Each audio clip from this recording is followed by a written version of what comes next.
लोकशाहीचा बुलंद आवाज, रिपब्लिकन वार्ता, महाराष्ट्र। पुसद येथे ॲटो पलटी झाल्याने भीषण अपघात, 6 जण ठार। पुसदच्या दिग्रस रोडवरील दुर्दैवी घटना। पुसदच्या दिग्रस रोडवरील बेलगव्हाण घाटात एक ॲटो पलटी झाल्याने भीषण अपघात झाला। सदर अपघातात 4 जण जागीच ठार झाले असून दोघांचा उपचारादरम्यान मृत्यू झाला, तर इतर सर्व प्रवासी जखमी झाले आहेत। त्यांच्यावर पुसदच्या मेडिकेअर हॉस्पिटल येथे उपचार सुरू आहेत।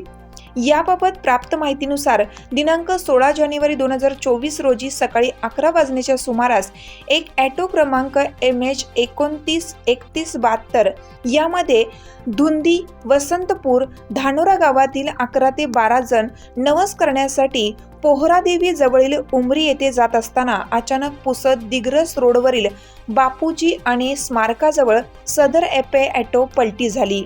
यामध्ये पार्वतीबाई रमेश जाधव वय 52 वर्ष राहणार वसंतपूर, ज्योतिबाई नागा चव्हाण वय 50 वर्ष राहणार धुंदी, उषा विष्णू राठोड वय वर्ष 45 राहणार धुंदी, लीलाबाई वसराम चव्हाण राहणार सिंगरवाडी, गणेश वसराम चव्हाण वय 62 वर्ष राहणार जवाहरनगर, सावित्रीबाई गणेश राठोड वय 40 यांचा मृत्यू झाला आहे।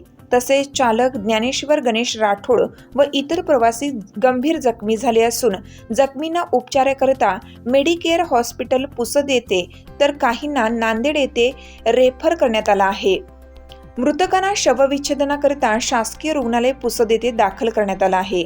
घटनेची माहिती मिळताच आमदार इंद्रनील नाईक, आमदार निलय नाईक, गटविकास अधिकारी संजय राठोड यांनी रुग्णालयात येऊन जखमी झालेल्या रुग्ण व नातेवाईकांची विचारपूस करण्यात आली। मेडिकेअर रुग्णालयांचे संचालक डॉक्टर सतीश चिद्दरवार यांच्याशी चर्चा करण्यात आली। तसेच अत्यंत गंभीर असलेल्या 2 लहान बालकांना तात्काळ नांदेड येथे हलवण्यात आलं। यावेळी रुपेश गहुलीकर, धीरज ठाकूर, विवेक राठोड इत्यादी उपस्थित होते। रिपब्लिकन वार्ता महाराष्ट्र न्यूजसाठी विदर्भ उपसंपादक राजेश ढोले, यवतमाळ।